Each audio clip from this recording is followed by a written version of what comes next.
TBS মার্কেটসের আজকের পর্বে সবাইকে স্বাগত জানাচ্ছি। আমি মাহফুজুল্লাহ বাবু। দর্শক, আজকে আমরা দেশের প্রশাসনিক, অর্থনৈতিক এবং বাজার পরিস্থিতির একটা সামগ্রিক প্রেক্ষাপটে একটা বিশেষ পর্ব আয়োজন করেছি। আজকে আমাদের অতিথি, আপনারা সবাই তাকে চেনেন, জনাব আরিফ খান। তিনি ছিলেন ইনভেস্টমেন্ট ব্যাংকার, ট্র্যাডিশনাল ব্যাংকিং করেছেন দীর্ঘদিন, পুঁজিবাজার নিয়ন্ত্রক সংস্থার কমিশনার ছিলেন, সেখান থেকে আবার মেয়াদ শেষ না করে পদত্যাগও করেছেন।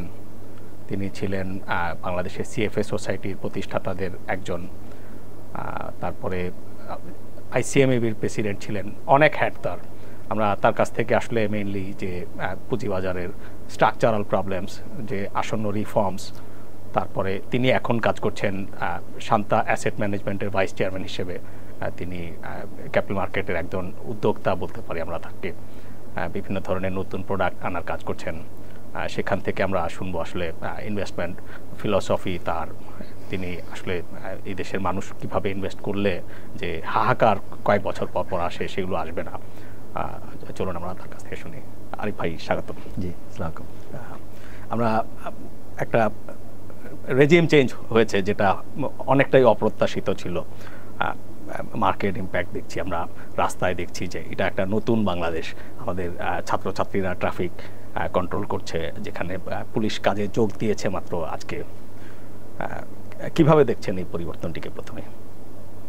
জি, আমরা যেটা সারা দেশের মানুষ যেটা দেখছে যে সেটা হচ্ছে যে আপনার একটা ওয়েলকাম একটা চেঞ্জ, যেখানে হয়তো মানুষ ভাবছে যে আমি আমার মতামত প্রকাশ করতে পারবো স্বাধীনভাবে। এটা একটা কমপ্লেন ছিল যে মত প্রকাশ করা যাচ্ছিল না, এবং ইকোনমিক ম্যানেজমেন্টের ক্ষেত্রে অনেক ক্ষেত্রেই দেখা যাচ্ছিল করাপশনটা অনেক লেভেলে চলে গেছিল, যেটাও মানুষের মধ্যে একটা ব্যাপক আলোচনা ছিল। সেই পয়েন্ট অফ ভিউ থেকে আমি মনে করি যে আমরা পিপল আর হোপফুল। এই কারণে আমাদের ক্যাপিটাল মার্কেট, স্টক মার্কেট যদি গত 4-5 দিন ধরে দেখেন, তো 4-5 দিনে স্টক মার্কেট প্রায় আপনার 15% বিস্ফোরণ ঘটেছে, 15% এবং অনেক কোম্পানির, গুড কোম্পানির প্রাইস আপনার 30-40% বেড়ে গেছে। সো একটা এক্সপেকটেশন হচ্ছে যে হয়তো ইকোনমিক ম্যানেজমেন্টটা বেটার হবে, করাপশনটা কমবে, এবং প্রপার একটা ইলেকশন হবে, এবং ইলেক্টেড রাজনৈতিক দলের মাধ্যমে দেশ পরিচালিত হবে। So let's hope for the best.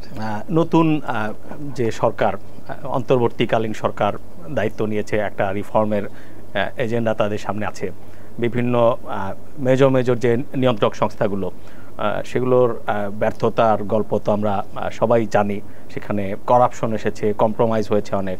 R I think যে আপনিও নিশ্চয়ই একমত হবেন যে এর চাইতেও বড় সমস্যা হচ্ছে অনেক ধরনের কাজ হওয়া দরকার ছিল, সেগুলো হয়নি। তো আমরা আপনার কাছ থেকে এক্সপেক্ট করব যে একটা আপনি কি রিফর্ম, যেটা আগে যে প্রবলেমগুলো ছিল তার প্রেক্ষাপটে, সেগুলো যাতে আর পুনরাবৃত্তি না হয়।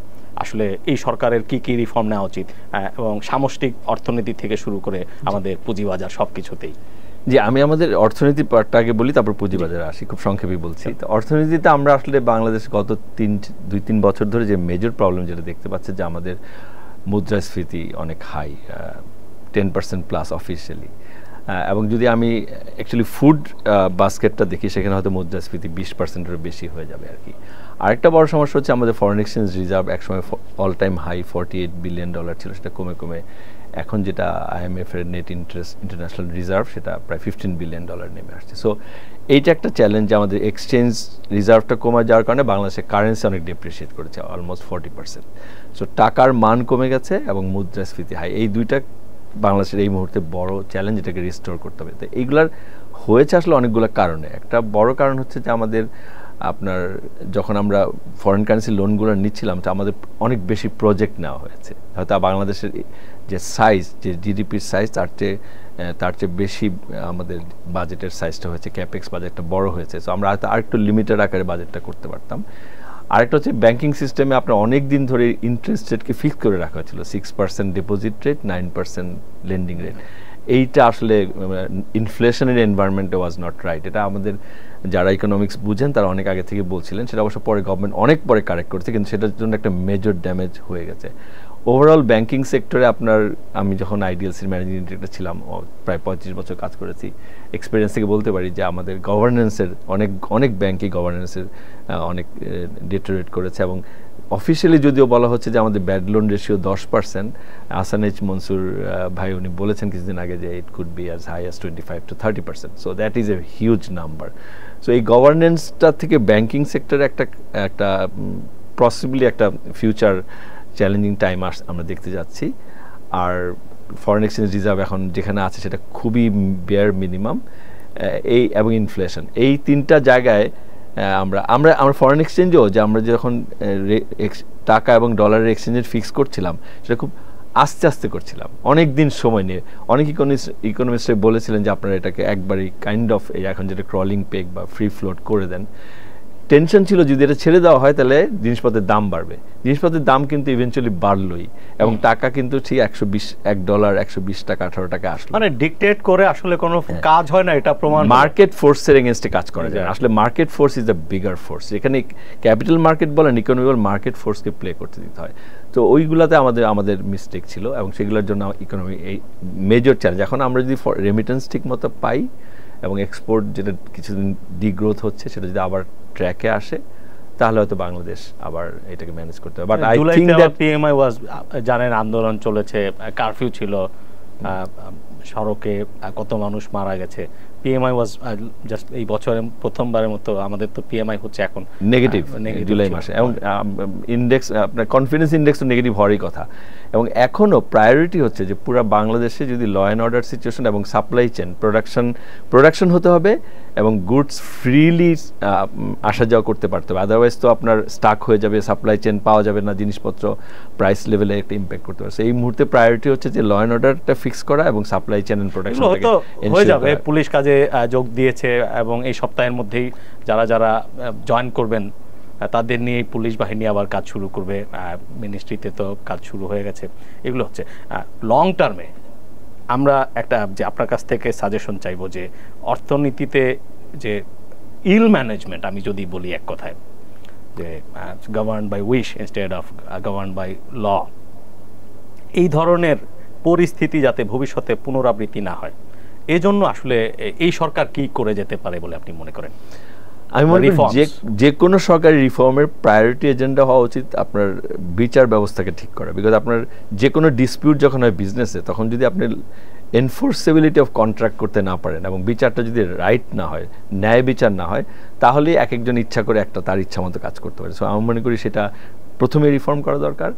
আমাদের যে রেগুলেটরি যে Bangladesh bank, securities and exchange commission, IDRA, NBR, সেগুলোতে যারা কম্পিটেন্ট মানুষ এবং যারা অনেস্ট মানুষ, তাদেরকে দিয়ে এই টিমটাকে সাজানো দরকার। এবং যারা ওখানে অনেক কম্পিটেন্ট মানুষ আছেন, অনেক অনেস্ট মানুষ আছেন, সেইটাকে কাজ করতে দেওয়া হচ্ছে। আসলে ব্যাপারটা হচ্ছে যে এই যে যার পরিচিত, এই কাজটা না করলে আপনাকে আমি দেখে নিব, একটা মানসিকতা সাইলেন্টলি থাকে, সেইটাকে অ্যাভয়েড করে সিস্টেমকে ওয়ার্ক করতে দিতে হবে, এবং যারা কম্পিটেন্ট অনেস্ট তারা যেন ফাংশন করতে পারে, সেরকম একটা এনেবলিং এনভায়রনমেন্ট করে দিতে হবে আর কি। যেহেতু একটা সুযোগ পেয়েছি, আপনি নিয়ন্ত্রক সংস্থায় ভালো কিছু রিফর্ম করে দিয়ে এসেছিলেন আপনি, তারপরে যে ফরেন ইনভেস্টররা যাতে বাংলাদেশে আসতে পারে, ব্রোকারেজদের জন্য একটা খুবই প্র্যাকটিক্যাল একটা স্টেপস নিয়েছিলেন, যাতে ব্রোকাররা তাদের রেভিনিউটা শেয়ার করতে পারে। অ্যান্ড দ্যাট ওয়ার্ক, যে এরকম একটা মন্দা দশায় যে আমাদের ভালো শেয়ারগুলোতে, তো আপনিও শেষ পর্যন্ত কিন্তু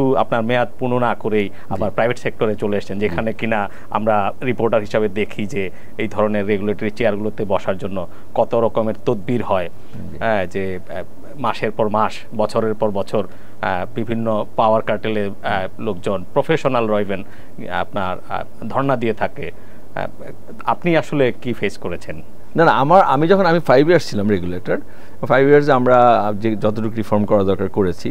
তো আমার 5 ইয়ার্সের পরে যেই সময়টা আসলো যে আই ওয়াজ লিটারালি ওই সময় সিক ছিলাম, তো আমি অনেকদিন কন্টিনিউ করেছি। তারপরেও তারপর একসময় মনে করেছি যে আমি আসলে ওই লেভেলে কন্ট্রিবিউট করতে ডিফিকাল্ট হচ্ছে, তখন আমি রিকোয়েস্ট করেছিলাম যে আমাকে আর্লি রিটায়ারমেন্ট দেওয়া। আমি খুব অনেস্ট কয়েকজন খুবই সাউন্ড প্রফেশনাল আপনাদের ক্যাপিটাল মার্কেট ইন্ডাস্ট্রির, তাদেরকে আমি হাইপোথেটিক্যালি জিজ্ঞেস করি যে এখন যদি এই যে পরিবর্তন হচ্ছে, একটা ডেফিনেটলি সবগুলো রেগুলেটরকে ঢেলে সাজানো হচ্ছে, আপনাকে যদি আইদার বিসেক চেয়ারম্যান আর কমিশনার পদে ডাকা হয়, তারা বলছেন যে এত কম বেতনে আমার আসলে হবে না, আর আমি যেহেতু ঘুষ দুর্নীতির মধ্যে থাকবো না, আমি পাওয়ার প্র্যাকটিস এনজয় করি না, আমি আসলে নিয়ম অনুযায়ী চলা লোক, আমি ডিনাই করব। না সেটাই, এটা তো একটা ইস্যু আছে যে আপনার যারা যারা কম্পিটেন্ট লোক তারা কিভাবে তার পার্সোনাল লাইফ রান করবে সেই ধরনের কম্পেনসেশন আছে, তবে এটা ডিপেন্ড করে তো কান্ট্রির একটা ওভারঅল স্ট্রাকচারের উপরে, একটা তো হঠাৎ করে বড় ধরনের পরিবর্তন করা যায় না। এবং আমরা ইন্ডিয়াতে দেখছি যে আপনার বিশ্বের বিভিন্ন দেশ থেকে তাদের ডায়াসপোরাকে আমাদের ঢাকাতে বসে কাজ করছেন এই মানুষটাও যদি বলে যে আমি এই রেগুলেটরি চেয়ারে যেতে চাই না, মানে পরিস্থিতি বা তাদের কাছে আমরা কি মেসেজ দিচ্ছি? অনেক সময় যেটা হয় কি আসলে কম্পেনসেশনের চেয়ে বেশি মানুষ যারা অনেকে আসলে এই জবগুলো করতে পারেন যত বড় বড় রেগুলেটরি, অনেক আসলে আগ্রহ নাই অন্য কারণে, যে দুইটা প্রধান কারণ ছিল, অনেক সময় থাকে এটা, আমি জানি না ফিউচারে হয়তো থাকতে পারে, সেটা হচ্ছে যে ইন্ডিপেন্ডেন্টলি কাজ করা যায় না, যে আপনি প্রফেশনালি কাজ করেন, ইন্ডিপেন্ডেন্টলি না ওই টিমের মধ্যেই কাজটা করে প্রফেশনালি কাজ করা যায়। ইফ প্রফেশনালি আমরা মনে করি অ্যাজ পার ল কাজ করব, তাহলে অনেক মানুষই কিন্তু কম্পেনসেশন কম হলেও এখানে, এটা তো পাবলিক সার্ভিস, দেশের জন্য একটা কাজ করে, সেটা আসতে রাজ্য যাবে, কিন্তু ওই বিভিন্ন ধরনের ইন্টারেস্ট গ্রুপ, ইনফ্লুয়েন্স এবং অনেক স্ট্রেস থাকে, সেই জন্য অনেকেই কাজগুলোতে আসতে চায় না। এবং যারা আসতে চায় তারা কম্পিটেন্ট না, অথবা কম্পিটেন্ট, অথবা আসার পরে ওই এনভায়রনমেন্ট তারা পায় না, তাদেরকে বাধ্য হয় অনেক সময় তারা ওই কাজটা করতে পারে না। তো আমি মনে করি যে শুনেন, লাইফ ইজ এ জার্নি, আমরা একটা সবসময় একটা ইমপ্রুভমেন্টের মধ্যে আমরা থাকবো, আমরা এটা একটা আমাদের জন্য আমাদের সামনে আমরা দেখি আমরা কীভাবে ইমপ্রুভ করতে পারি। এখন ক্যাপিটাল মার্কেটের মেজর প্রবলেমসগুলো স্ট্রাকচারাল যদি বলি বা রেগুলেটরের ভুল কোথায় ছিল, এগুলো সম্পর্কে যদি আমাদের বলেন। আমাদের ক্যাপিটাল মার্কেট কিন্তু আমরা 96 থেকে এই পর্যন্ত অনেক বড় একটা জার্নি, যত সময় বারবার দেখবেন কিছুদিন পর পর 8-10 বছর পর পর একটা বাবল, একটা বাস্ট হচ্ছে, 96, 2010 আবার এবার হলো। এবং প্রত্যেকবারই কিন্তু আমাদের ফোকাসটা ক্যাপিটাল মার্কেটে সবারই, আমি, আপনি, মিডিয়া, পলিসি মেকার, রেগুলেটর, যে ইন্ডেক্সটা কতটুকু বাড়বে তা সেটা দিয়ে বিচার করা হয় যে আমাদের ক্যাপিটাল মার্কেট ভালো হচ্ছে না খারাপ হচ্ছে। তো ইন্ডেক্স বাড়ার নির্ভর করে দেশের অর্থনীতি কেমন যাবে, কোম্পানিগুলো কেমন প্রফিট করছে, ওভারঅল ইন্টারেস্ট রেট এনভায়রনমেন্ট কি, ইন্টারেস্ট রেট কি বাড়ছে না কমছে, ইনফ্লেশনের অবস্থা কি, এতগুলো ফ্যাক্টরের উপর সবসময় কি বলা যাবে যে ইন্ডেক্স বাড়বে, এটা সম্ভব না। ভারতের ইন্ডেক্সও কমে আবার বাড়ে, নিউ ইয়র্ক স্টক এক্সচেঞ্জের ইন্ডেক্সও কমে বাড়ে। তো আমাদের অনেক বেশি ফোকাস, যারাই শুধু ইন্ডেক্সটা বাড়লেই মনে করে ক্যাপিটাল মার্কেট বাড়ে, এটা বাদ দিতে হবে। রেগুলেটরের ফাংশন কখনোই ইন্ডেক্স কি হবে এটাকে বাড়াতে হবে, অথবা ইন্ডেক্স কমলে রেগুলেটর, কমে গেলে রেগুলেটর আপনাকে বলবে বা আমরা সবাই মিলে বলবো যে এখন এত কমে গেছে কেন, নিশ্চয়ই উনি খারাপ করতেছে, এইগুলো একটা সোশ্যাল প্রেশার ক্রিয়েট করে। আসলে মার্কেটকে মার্কেটের মতো ন্যাচারালি মুভ করতে দেওয়া উচিত। রেগুলেটরের যে আপনি যেটা বলেন স্ট্রাকচারাল যে কাজগুলো করা হচ্ছে, আমাদের ক্যাপিটাল মার্কেটের সাইজটা কত, আমাদের জিডিপির এটা এখন 10%-এর নিচে নেমে আসছে। আমরা জিডিপি যদি ধরি তার তুলনায় আমাদের ইকুইটি মার্কেট ক্যাপ 10% নেমে। একই জিনিসটা ভারতে কত, ভারতের জিডিপির সাইজ যা, ক্যাপিটাল মার্কেট তার 100%-এর বেশি। এবং এটা কিন্তু গত 8-10 বছরে এই জায়গা থেকেই 100% পার হয়ে গেল। তার মানে হচ্ছে অনেক বেশি কোম্পানি ভারতের মার্কেটে লিস্টেড হচ্ছে। আমাদের দেশে অ্যাভারেজ বছরে যে কটা কোম্পানি মার্কেট থেকে টাকা নেয়, মানে বিজনেস করার জন্য টাকা রেজ করে, এটা 2000 কোটি টাকা বেশি হবে না। আপনি গত 7-8 বছরের অ্যাভারেজ নিয়ে দেখেন, 2000 কোটি টাকা পুরা মার্কেট থেকে বিজনেসম্যানরা রেজ করে বিজনেস করার জন্য। আর একটা ব্যাংকের একটা ব্রাঞ্চই 5000 কোটি টাকা লোন দেয়, এন্টায়ার ব্যাংকিং সিস্টেম বাদ দিলাম, একটা ব্রাঞ্চই 5-10-20 হাজার কোটি টাকা লোন দেয়। সো ক্যাপিটাল মার্কেট থেকে যে ক্যাপিটাল রেজ করা সেটা এখানে নাই, অলমোস্ট নন এক্সিস্টেন্ট। এটা হয়ে গেছে সেকেন্ডারি মার্কেট, ক্যাপিটাল মার্কেট। যে সংস্কার, কাঠামোগত পরিবর্তন এর যে একটা আকাঙ্ক্ষা, এটা আমরা স্পষ্টতই দেখতে পাই, জন আকাঙ্ক্ষা, প্রফেশনালস, পিপল, ইভেন সরকারি কর্মকর্তা যারা প্রফেশনালি কাজ করতে চান, ব্যবসায়ী, সব মহলেই, যেটি কিনা যে আপনার এক্সপার্টরা, ডেভেলপমেন্ট এক্সপার্টরাও বলছেন। তো আসলে অনেক সমস্যা দিয়েই আমরা এসছি আর কি, যে বিশেষ করে সুশাসনের অভাব, এগুলো প্রকট। তো কাঠামোগত আসলে যে কি পরিবর্তনগুলো আমাদের যে ইকোনমি অ্যান্ড ক্যাপিটাল মার্কেটের জন্য আপনি যদি একটু আউটলাইন করেন একটা একটা করে।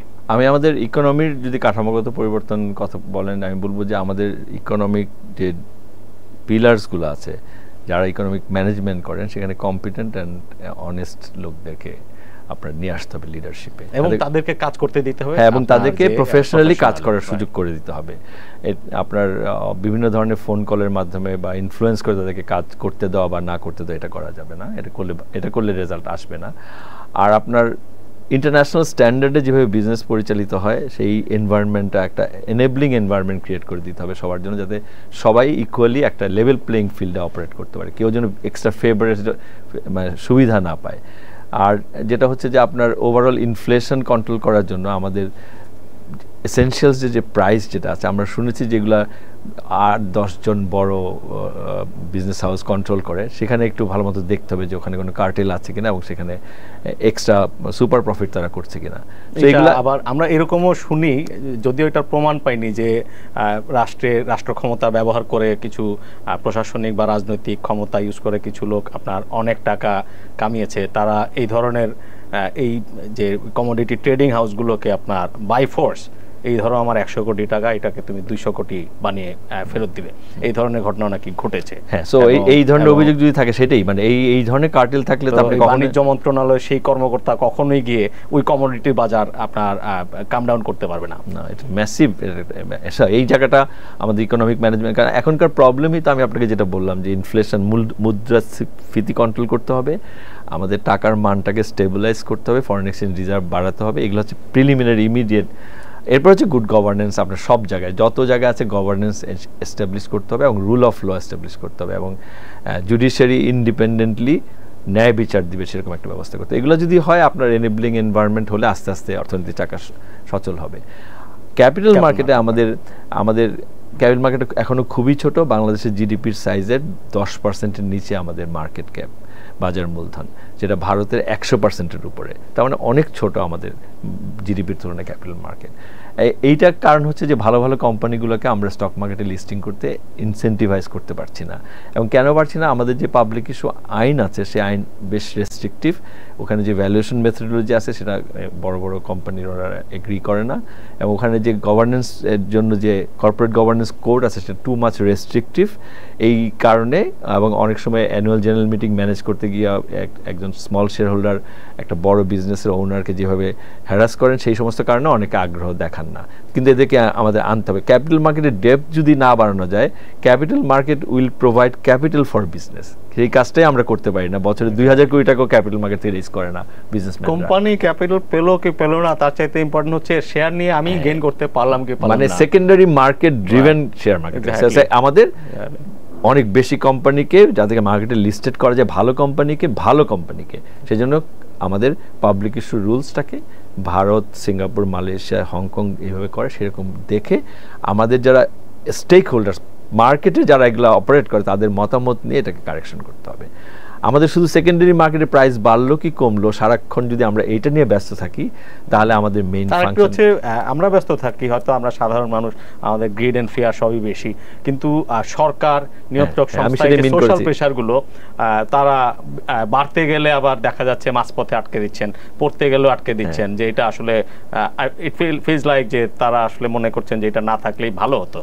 হ্যাঁ, না, আমি সেটাই বলছি যে আমাদের পলিসি মেকার, রেগুলেটর, আপনার মিডিয়া, আমরা সবাই ভাবতেছি স্টক মার্কেট ইন্ডেক্স বাড়লে মনে এই চেয়ারম্যান ভালো, এই কমিশন ভালো, এই রেগুলেটর ভালো, কমলে তারা সব দোষ তাদের, আর কমলে তারা কোনো পারফর্ম করতে পারছে না। সো দ্যাট, এটা কখনোই রেগুলেটরের কেপিআই হতে পারে না স্টক।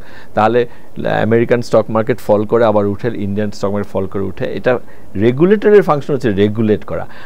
একটা ফুটবল খেলা হচ্ছে, ফুটবল খেলাটা ভালো হচ্ছে না খারাপ হচ্ছে, সেটা কখনো রেফারি ডিসাইড করতে পারে না, কারণ রেফারি তো খেলে না।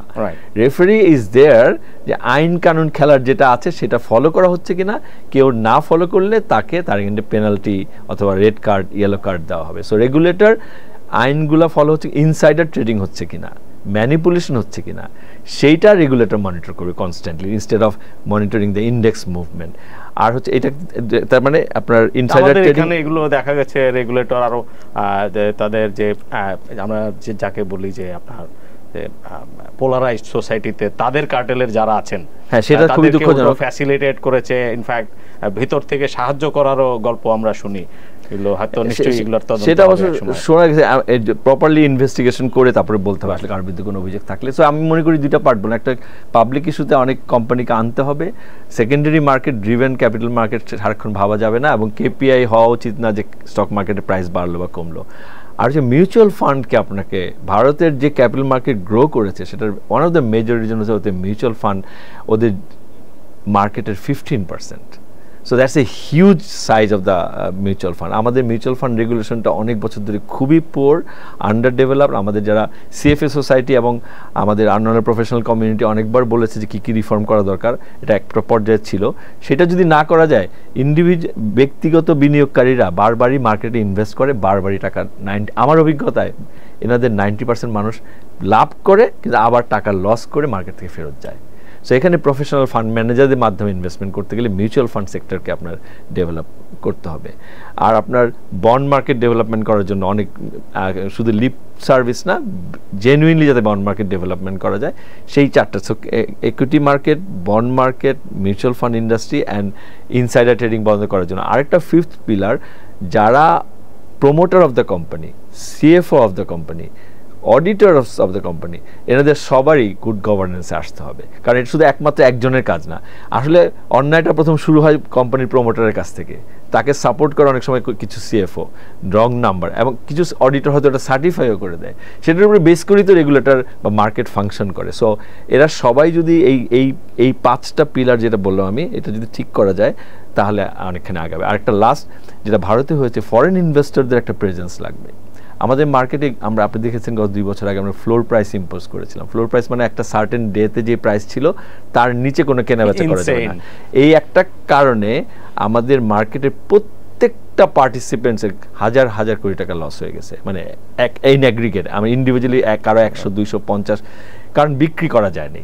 কোম্পানির পারফরমেন্স খারাপ হচ্ছে, আমার রাইট ছিল আমি অল্প লসে বিক্রি করে দিতাম, কিন্তু সেটা বিক্রি করা যায়নি because there was no buyer. এইটার কারণে ফরেন ইনভেস্টররা বাংলাদেশ মার্কেটকে কাইন্ড অফ ব্ল্যাক লিস্টেড করে দিয়েছে। আমাকে একজন ফরেন ইনভেস্টর বলেছে যে এটা এরকম একটা ঘটনা যে you are inviting me in your house and then you are shutting down the door, আমি তোমার বাসা থেকে আর বেরোতে পারবো না, তুমি কি আশা করো যে আমি নেক্সট টাইম তোমার বাসায় আবার আসবো? সো ইটস লাইক ফরেন ইনভেস্টররা মার্কেটে কখনো মার্কেট বন্ধ হয়ে যাবে। ইন্ডিয়াতেও দেখেছি যে আপনার ফরেন ইনভেস্টরদের এক্সোডাস হয়েছে, যে আপনার যখন কারেন্সি আপনার ডিভ্যালুয়েশন শুরু হলো, ডিভ্যালুয়েশন শেষ, এক পর্যায়ে তারা আবার ইনভেস্টররা ফিরেও আসছে। এই কয়েকটা কাজ করতে হবে। আর মাইক্রো ম্যানেজমেন্টটা বন্ধ করতে হবে। এই যখন একটু প্রাইস কমলেই আমরা 3% চেয়ে বেশি কমা যাবে না সার্কিট ব্রেকার। আমার ধারণা এই প্রাইস কমলে মার্কেট কমবে, এই টেনশন বাদ দিয়ে একটা স্ট্যান্ডার্ড মার্কেটের অন্যান্য দেশে এরকম আপার লিমিট 10%, লোয়ার লিমিট একটা ফিক্স করে দিতে হবে। বারবার অ্যাডহক বেসিসে পলিসি চেঞ্জ করাটা মানে এটা রেজাল্ট দেয় না। আসলে ক্যাপিটাল মার্কেটে আমাদের দেশেও এই ধরনের এগুলোকে আমি বলতে চাই যে হীরক রাজার রেগুলেশনস। হ্যাঁ, মানে ওই বারবার পরিবর্তন করলে আপনার এটা মার্কেট কোনো প্রেডিক্টেবিলিটি পায় না। বিজনেস সবচেয়ে বেশি ডিসলাইক করে আনসার্টেনিটি। রাইট, ইনভেস্টরও আনসার্টেনিটি অপছন্দ করে। আমি কিভাবে ইনভেস্ট করবো, আপনি 6 মাস পর যদি জিনিসপত্র চেঞ্জ হয়ে যায়। তো আমার কাছে মনে হয় এই স্ট্রাকচারাল রিফর্মগুলো যদি করা যায়, আর আমরা যদি আপনার মিডিয়া এবং পলিসি মেকাররা যদি কনস্ট্যান্টলি একটা শর্ট টার্ম রোডম্যাপটা করে যেতে পারে। হ্যাঁ, না কথা বলতে হবে। এই আরেকটা জিনিস, আমাদের আরেকটা পয়েন্ট বলি, আমাদের দেশে কোনো স্টক, ধরেন লাফার্জ তার কোয়ার্টারলি ফাইন্যান্সিয়ালস দিল, এখন আমি অ্যাজ এন অ্যানালিস্ট বলতে পারি না যেটা সেল করব না বাই করব না হোল্ড করব। বিদেশে প্রত্যেকটা দেশে অ্যানালিস্টরা পাবলিকলি কমেন্ট করে যে it's a buy call, it's a sell call, অথবা এটা হোল্ড করা যাবে। আমাদের দেশে অ্যানালিস্টরা যারা বুঝে তারা এই কথাটা পাবলিকলি বলতে পারে না, আমাদের আইন এটা অ্যালাউ করে না। অথচ আপনি সিএনবিসি খুলেন, আপনি ব্লুমবার্গ খুলেন, আপনি ভারতের যে কোনো চ্যানেল খুলেন, সারাক্ষণ বলতেছে এই মুহূর্তে আমরা মনে করি যে ইন্ডিয়ান ম্যারিকো কেনা যাবে অথবা বিক্রি করা যাবে, এবং তারা শুধু ডিসক্লেমার দেয় যে এই স্টকের সাথে আমার ইনভলভমেন্ট নাই, যে আমার বাই আমার কি কেনা আছে বা আমি কিনবো, আর মানে তার পজিশন কি, শর্ট আর লং, এগুলো বলে দেয়। আমাদের টেনশন করার কারণ হচ্ছে যে এরা যদি বলে এটা এখন কেনার দরকার, তাহলে মানে মার্কেট বেড়ে যাবে। অ্যানালিস্টরা কমেন্ট করলে রাইট কমেন্ট করবে, অ্যানালিস্টকে যখন বন্ধ করে রাখা হয়, করতে পারে না, তখন সব গুজব সবাই করে। এক্স্যাক্টলি। তখন গুজবের উপর সোশ্যাল মিডিয়ায় বা এই যে চায়ের আড্ডায় আপনার এইগুলো আপনার পরামর্শ দেওয়ার হাতুড়ে ডাক্তাররা দোকান খুলে বসে, এবং তখন তারা তো আসলে টার্গেট করে আসে এভারেজ মানুষগুলোকে কনফিউজ করে তার টাকাগুলো নিয়ে যাওয়ার জন্য। সেখানে যদি আপনি যারা বুঝে তাদেরকে কমেন্ট করতে দিতেন, যেটা গ্লোবালি সবাই করে, তাহলে তো এই ধরনের গুজবগুলো আসতো না। সো আমি মনে করি যে এই জিনিসগুলো অবিলম্বে দেখা উচিত। মানে যাকে বলে যে বিতর্কের মধ্য দিয়ে যে একটা মুক্ত ব্যবস্থা গড়ে তোলা, যে বিনিয়োগকারী তো নিশ্চয়ই তার ডিসক্রিপশন আছে, সে যদি কিছুই না বোঝে, সে যদি শিশু হয়, সে নিশ্চয়ই তার প্যারেন্টস থাকবে, তাদের থ্রুতে সে মিউচুয়াল ফান্ডের থ্রুতে ইনভেস্ট করতে পারবে। বাট যারা ইনভেস্টর, তাদেরকে বোকা বা শিশু ধরে নিয়ে তাদের সুরক্ষা দেওয়ার নামে আপনার যে দরজা লাগিয়ে দেওয়া বা আপনার প্রফেশনালদের মুখ বন্ধ করে রাখা, এগুলো আসলে এক কথায় বলে এগুলো স্টুপিড। একটা মনে পড়ছে আজকে আসলে একটু বিশেষ ধরনের পর্ব, আমরা রিফর্মের কথা যেহেতু বলছি, একজন 2016 বা 17 সালে একজন ভদ্রলোক, উনি বাংলাদেশি, বিভিন্ন ওয়ার্ল্ডের সব কন্টিনেন্টে তিনি আপনার যে ডেভেলপমেন্ট এজেন্সিগুলোতে কাজ করেছেন, একটা আমেরিকান বিশ্ববিদ্যালয়ে উন্নয়ন পড়ান। তিনি রিপোর্টারদের সাথে একটা অফ দ্য রেকর্ড ডিসকাশনে তখন বলছিলেন ওই সময়টাতে অনেক ব্যাংক জোরপূর্বক টেক ওভার হয়ে যাচ্ছিল। বাংলাদেশ সম্পর্কে উন্নয়নের বিভিন্ন গল্প শেষে তিনি কনক্লুডিং রিমার্কসে আমাদের বলেছিলেন যে ডেভেলপিং রেজিমে যে সমস্ত সরকার আপনার যে রাষ্ট্রের পলিটিক্যাল ইনস্টিটিউশনগুলোকে আপনার শক্ত হাতে গ্র্যাব করে নেয়, আর ইকোনমিক ইনস্টিটিউশনগুলোকে আপনার প্রফেশনালদের হাতে ছেড়ে দেয়, তাদের রোল মডেল হচ্ছে সিঙ্গাপুর। আর যারা আপনার দুটোই হাতে নিয়ে নেয়, তাদের আইডল হচ্ছে জিম্বাবুয়ে। তখন আমরা আসলে বিষয়টি, বয়স কম ছিল বা একটা স্বপ্নের মধ্যে ছিলাম আমরা, কিন্তু এখন আমরা দেখতে পেয়েছি যে আসলে দুটোকে একসাথে হাতে নিয়ে নেওয়ার ফল কি হয়। এতে সুযোগ পেলে মানুষ, আজকে সুযোগ নাই, আজকে সিস্টেম ভালো, তখন দুর্নীতি করে না। আবার এই যখন সিস্টেম তাকে সুযোগ করে দিচ্ছে, ভালো কাজ যখন নিরুৎসাহিত হচ্ছে, তখন আসলে সুযোগটা নেওয়ার মানুষের সংখ্যা বেড়ে যায় সমাজে। আসলে যারা এগুলোর দায়িত্ব নিচ্ছেন, আমরা এক্সপেক্ট করব তাদের কাছ থেকেই এই রিফর্মগুলো আসবে।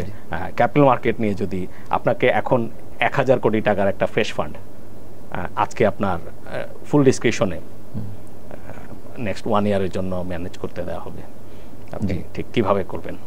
অফকোর্স আমাদের নিজস্ব রিসার্চ আছে কোন কোম্পানিগুলোর বিজনেস আগামী কয়েক বছর ভালো হতে পারে, তাদের কোন কোম্পানিগুলো ম্যানেজমেন্ট অনেক স্ট্রং, কোন কোম্পানিগুলো পাস্ট ট্র্যাক রেকর্ড, আর্নিংস অনেক ভালো, ডিভিডেন্ড বেটার দিয়েছে, আর্নিংস বেটার করেছে, কোন কোম্পানিগুলোর গভর্নেন্স ওয়ার্ল্ড ক্লাস এবং তাদের ভ্যালুয়েশন কি এখন মার্কেটে, সেগুলো দেখে আমরা এরকম 8-10টা কোম্পানি সিলেক্ট করব, সেখানে আমরা বিক্রি। কিন্তু আমি পুরো 1000 কোটি টাকা এখন স্টক মার্কেটে করব না। আমি যেহেতু ইন্টারেস্ট রেট অনেক হাই লেভেলে আছে, আমরা কিছু গভর্নমেন্ট বন্ডও একটা অ্যালোকেশন করবো। ধরতে পারেন যে 30% হয়তো গভর্নমেন্ট বন্ডে আমরা ইনভেস্ট করবো, 70% আমরা স্টক মার্কেটে করবো। সেখানে আমি নাম স্টকের এখন বলছি না, কিন্তু অবশ্যই এখানে এখনও 8-10টা কোম্পানি আছে যাদের ভ্যালুয়েশন এখনও ফেয়ার ভ্যালু তুলনায় নিচে আছে, সেগুলোতে আমরা ইনভেস্ট করার চেষ্টা করবো। তবে অ্যাটলিস্ট পিপুল আর থিঙ্কিং যে একটা এনভায়রনমেন্টে যে ইকোনমিক সিচুয়েশন হয়তো বেটার হতে পারে, করাপশন হয়তো অনেক কমে আসতে পারে এবং আপনার কোম্পানিগুলোর প্রফিট বাড়তে পারে। তো আমার মনে হচ্ছে জেনারেলি একটা ইকোনমি আপ ট্রেন্ড যদি হয় এবং ফরেন কারেন্সি যদি আমাদের টাকা যদি আর ডেপ্রিসিয়েট না করে, তাহলে তো স্টক মার্কেট একটা বেটার শেপে যাবে। তবে অবশ্যই একটা মনে রাখতে হবে যে স্টক মার্কেট কিন্তু সারাক্ষণ আপনাকে প্রফিট দিবে না। এইটাও একটা সোশ্যালিস্টিক ভাবনা যে আমি স্টক মার্কেটে আসবো, আমি সবসময় লাভ করব, আমি লস করলেই বলবো রেগুলেটর খারাপ, গভর্নমেন্ট খারাপ, এটা হয় না। স্টক মার্কেট মানে আপনাকে লাভ হবে, লসও হবে। আপনি যদি কোনো লস করতে না চান, তাহলে আপনি এফডিআর করেন, ট্রেজারি বন্ড কিনেন, আপনার জন্য অনেক প্রোডাক্ট আছে। স্টক মার্কেটে আপনি লাভও যেমন করতে, রিস্ক যেহেতু নিচ্ছেন সেজন্য লাভ বেশি হতে পারে। সেই জন্য কিছু কিছু সময় আমাদের স্টক মার্কেট ভালো হবে, কিছু সময় খারাপ হবে। তবে স্ট্যাটিস্টিক্স সেই যে আপনি যদি ভালো স্টকে ইনভেস্টমেন্ট করেন এবং আপনি যদি ইনভেস্টেড থাকেন রাইট টাইমে, তাহলে আপনার রিটার্ন ফিক্সড ইনকামের চেয়ে বেটার হয়। কিন্তু একটু ইনভেস্টমেন্ট টাইম হরাইজনটা 1 দিন, 7 দিন, 1 মাস না, 2-3 বছর অ্যাটলিস্ট, ইফ বেটার যদি 5 বছরের ইনভেস্টমেন্ট হরাইজনে করা যায়। আর সব টাকা নিয়ে এসে স্টক মার্কেট ইনভেস্টমেন্ট করার প্রথমেই রং পলিসি। আপনি কখনই আপনার লাইফ সাইকেলের বিভিন্ন জায়গায় আপনি আছেন। একটা ইয়াং ছেলে অনেক রিস্ক নিতে পারে, একটা সিনিয়র লোক সেই রিস্ক নিতে পারে না। সো কোন লাইফ সাইকেলে আছি, আমার ফ্যামিলির সেভিংস কী আছে, আমার টাকা কত দরকার, হঠাৎ করে টাকা দরকার কিনা, অনেক অ্যানালিসিস করে আপনাকে স্টক মার্কেটে ইনভেস্টমেন্ট করতে হবে। এবং এই জন্য আমি বলবো যে ইন্ডিভিজুয়ালের পক্ষে এটা খুব ডিফিকাল্ট। আমার 35 ইয়ার্সের এক্সপিরিয়েন্স আমি দেখেছি অনলি ফিউ সিজন লোক ছাড়া মোস্ট অফ দ্য ইন্ডিভিজুয়াল এটা ভুল করবে। এই জন্য প্রফেশনাল মিউচুয়াল ফান্ড ম্যানেজারদের মাধ্যমে ইনভেস্টমেন্ট করতে হবে। ট্রু। আপনি অসংখ্য ধন্যবাদ, আপনি আপনার খুব টাইট শিডিউল থেকে আমাদের সময় দিয়েছেন আরিফ ভাই। না, আপনাকেও ধন্যবাদ, অ্যান্ড বিজনেস স্ট্যান্ডার্ডকে অনেক ধন্যবাদ যে আমাকে এখানে আমন্ত্রণ জানিয়েছেন। আমরা এক্সপেক্ট করব যে আসলে যে রিফর্মের স্বপ্ন বাংলাদেশের মানুষ দেখছে, তরুণরা দেখছে, সেই রিফর্ম আসবে, সেটা আমাদের সামাজিক মূল্যবোধে একটা অ্যাড করবে, তার সাথে অ্যাড করবে আমাদের পলিটিক্সে, আমাদের ইকোনমিক ম্যানেজমেন্ট, যেখানে যোগ্য লোক, ভালো লোক আরও বড় বড় দায়িত্ব পাবে, আর অযোগ্য এবং দুর্নীতিবাজরা শাস্তি পাবে। উই ক্যান হোপ ফর আমাদের প্রসেসগুলো ঠিক করে ফেলতে হবে। রাইট। দর্শক, অনেক কথা হলো আজকে, যে সবগুলো আসলে ঠিক পুঁজিবাজারের সম্পর্কিত না। আমরা শুনলাম জনাব আরিফ খান, তার কাছ থেকে, তার আসলে প্রথমেই বলেছি অনেকগুলো হ্যাট, সব কিছু মিলিয়ে তার যে প্রত্যাশা, কেমন পুঁজিবাজার তিনি চান, এবং আসলে পুঁজিবাজারে বিনিয়োগকারী হিসেবে আমাদের কি করা উচিত। তিনি বলছিলেন যে আসলে একটা সার্টেন ইন্টারভ্যাল পর পর শেয়ার বাজার বাড়ে কমে, কিন্তু ভালো কোম্পানি এখানে যে সবসময় আসে না, খুবই কম। এই জন্য কী করতে হবে, আর খুব কম মানুষই আসলে তিনি তার জীবনে পেয়েছেন যারা পুঁজিবাজার থেকে আপনার বা শেয়ার বাজার থেকে লাভ নিয়ে বাড়ি ফিরতে পেরেছেন। এটি কিন্তু আমারও একই রকমের পর্যবেক্ষণ, যে এক্ষেত্রে তিনি আসলে দীর্ঘমেয়াদী ভালো মিউচুয়াল ফান্ড ম্যানেজার যারা, তাদের থ্রুতে আপনার বিনিয়োগ করার পক্ষে সবসময় তিনি বলে আসেন। বিনিয়োগ হোক নিরাপদ, সংস্কার, সুশাসন, আমাদের পুঁজিবাজারেও এর হাওয়া লাগুক। পরে দেখা হচ্ছে।